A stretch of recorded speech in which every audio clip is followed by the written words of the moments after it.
This is 7 News at 4. Shocking allegations against a teacher from Southbridge. He's facing federal child pornography charges. Yeah, the man was taken into custody at his home in Worcester today after the feds searched that home. The teacher was arrested by the FBI. And neighbors just shocked about what's going on. 7's Jonathan Hall is in Worcester tonight. And Jonathan, did they find anything inside that man's home? Well, they certainly did. They had a search warrant, and they got his computer and bags of stuff here at this dilapidated home in Worcester. The federal investigation began last September when an international money transfer service tipped off the National Center for Missing and Exploited Children about suspicious activity that stretched from San Francisco to the Philippines, and the trail led the FBI right back here to Worcester. Federal agents raided this home this morning and arrested 52-year-old Scott Peeler, a staffer at a Southbridge school. He faces a pair of charges related to child pornography. We saw the cars lined up, and then we saw the FBI agents, jackets, and Homeland Security and the state police crime unit. So we weren't sure what was going on. Neighbors have complained about excessive trash inside and outside the house, but they never dreamed the homeowner, who has a young daughter, according to the FBI, might be into child porn. It's disturbing and upsetting.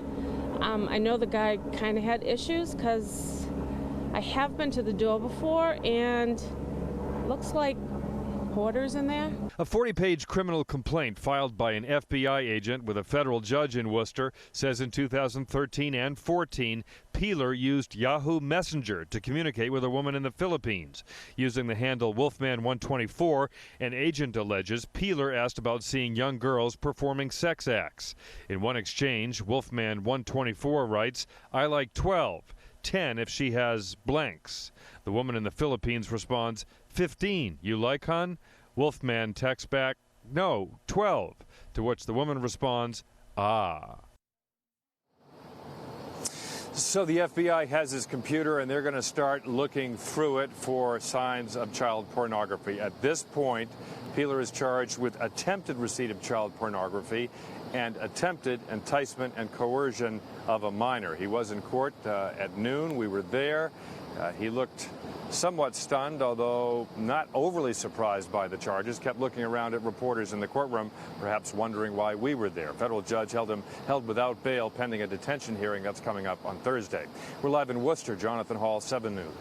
And coming up at 5, 7's Kelly O'Hara is talking to parents in Southbridge, getting their reaction to today's stunning arrest. Also on 7, a deadly accident at a sand pit. The driver of a front-end loader is killed when a construction vehicle is buried in sand. It was such a dangerous scene as crews worked to pull the driver from that truck. But they just could not get to him in time. 7's Steve Cooper has been on the scene and has more on this story. Steve?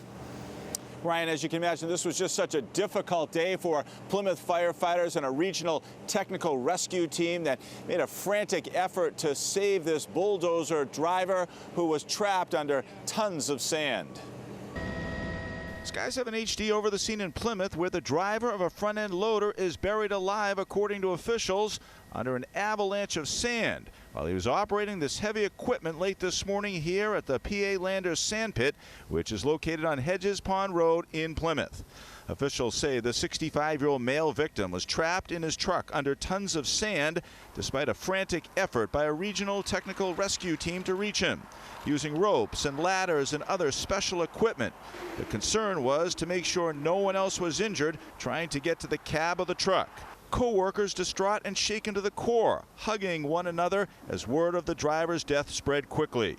Police kept the area sealed off for hours while efforts to reach the body continued. At the same time, local and state and federal investigators are busy trying to figure out why the sand came cascading down without warning.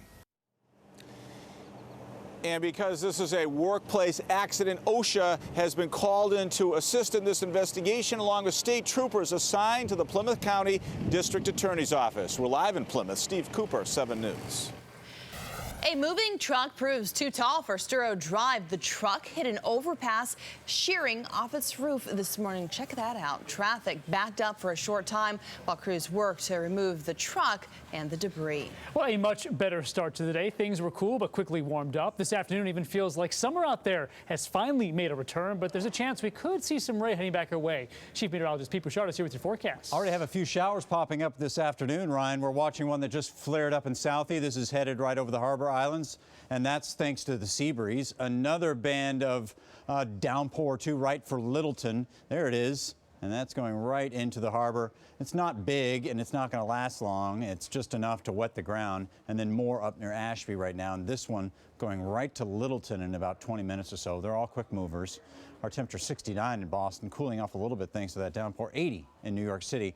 Our temperatures are in the upper 60s to lower 70s north and west. Look at the swath of rain. That's why there's a lot of it out there north and west, far north and west of Worcester.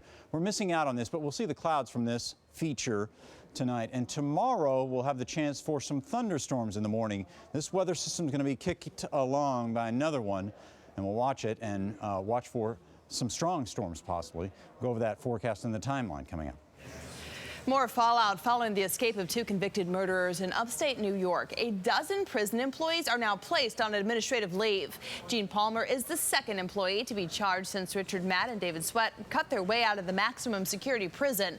In total, 12 Clinton Correctional Facility employees have been placed on leave. They include the superintendent, deputy superintendent, and 9 other staffers. Joyce Mitchell was the first person arrested and charged. She allegedly gave the 2 inmates tools to help with their escape. Investigators say she was supposed to be their getaway driver, but she backed out at the last minute. If convicted, she could face up to 8 years in prison.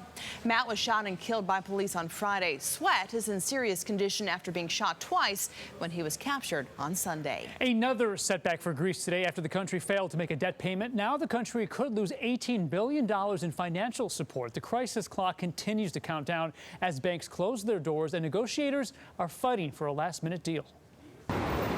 The clock is ticking for Greece. If the government does not find that $1.8 billion it needs to return to the International Monetary Fund by the end of tonight, Greece will default on its own debt.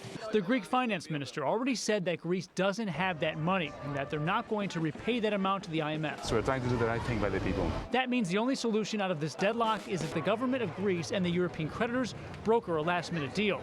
The president of the European Commission, Jean-Claude Juncker, and the prime minister of Greece had a very late-night telephone conversation about 2 a.m. last night. Juncker offered a revised deal. Greece once again turned it down. Any shocks that arise from a Greek default, if and when that occurs, will not necessarily be transmitted through the banking system.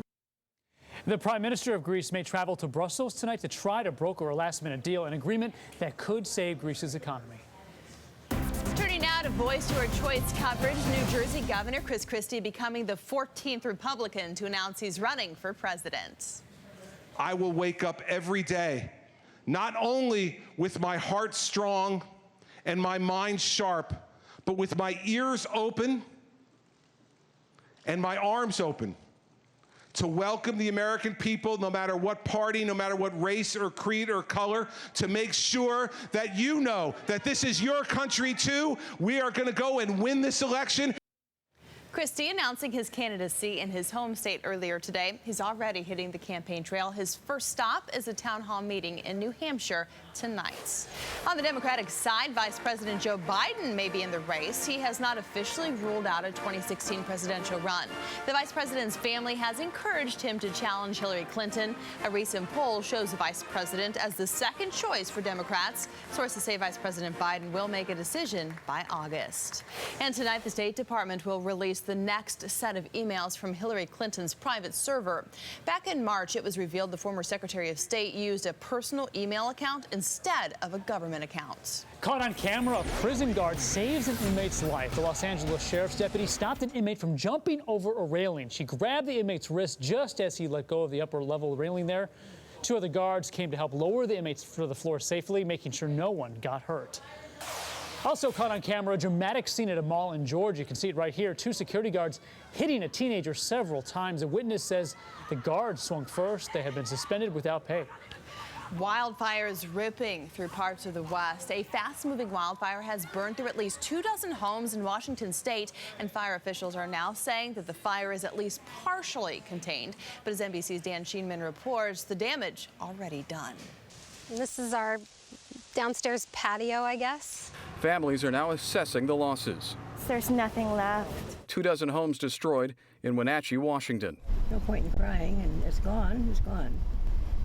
And they were just things, they weren't life. After an out-of-control wildfire ate away the landscape. It just picked up and got into some light fuels and it just took off. Sending flaming embers flying, sparking fires in warehouses a mile away. Right now, this morning, we have a 10% containment on the fire. You will see that dramatically go up today. As more than 200 firefighters work to make sure no hot spots flare back up. Officials say conditions here and throughout the western United States remain dire, setting the stage for a record-breaking fire season. Things are lining up to be, could be a very active July and August as the fuel conditions continue to dry out. The western states are all facing drought conditions, the worst in California, where there have been more than 900 wildfires in the first part of this year. The so-called lake fire, burning for more than 2 weeks, is only 60% contained. Estimated cost so far, battling the blaze, more than $32 million. Historically, you know, we can spend $1 billion+ just in the U.S. Forest Service in fighting wildland fires across the nation. An entire region of the country, a tinderbox where one spark could lead to even more devastation. So far, more than 4,000 acres have burned. Thankfully, though, no one has been hurt. Much more ahead on 7 News at 4. A not-so-routine traffic stop. Why one local mom was worried about a ticket until she finds out why she was really being pulled over. Plus, it's all in for bringing the 2024 Olympic Games to Boston. A meeting today could help decide the fate of the Games in the city. And very few doctors get to perform a liver transplant because it's just so dangerous. Meet the woman who says it's worth the risk to save a child's life. And new on 7 News at 5, we're learning more about the deadly plane crash in Plainville as crews move in to clean up the wreckage. That's all coming up right here on 7 News. Also from the night team, a construction worker buried in sand dies before rescue crews can reach him. Tonight, family and friends are in mourning as investigators try to figure out what went wrong there. The night team's Elizabeth Noreika live in Plymouth with what investigators know tonight. Liz? Well, Adam, investigators are still trying to figure out exactly what caused this deadly accident. Rescue workers tell us they did everything they could to try to save that man, but they just couldn't. And now tonight, his family tells us they're still in shock. Rescuers rushed to a Plymouth sand pit after an avalanche of sand trapped Charles Pace and the front loader he was operating. Sky 7 HD over the scene at the PA Landers sand pit on Hedges Road as emergency workers tried to save the 65-year-old. The machine was still running when the first responders got there, and it was in reverse. They could hear the backup alarm going. It was obvious, he probably saw it coming and was trying to back out. But there wasn't enough time. Sand collapsed all around Pace, causing the bulldozer to roll over, trapping him inside. He got covered, the machine got covered. It brought the windshield and the glass in from the machine, so it was a combination of suffocation and trauma from the weight of all that sand. It took a 30-member regional technical rescue team more than 4 hours to remove the body from the heavy equipment. Shocked, shaken, and visibly upset, co-workers looked to one another for comfort after news of the deadly accident spread. A tragic day on the job many won't soon forget. And because this is a workplace accident, OSHA has been called in to help with the investigation. That's the story from Plymouth tonight. Elizabeth Noreika, 7 News Night Team.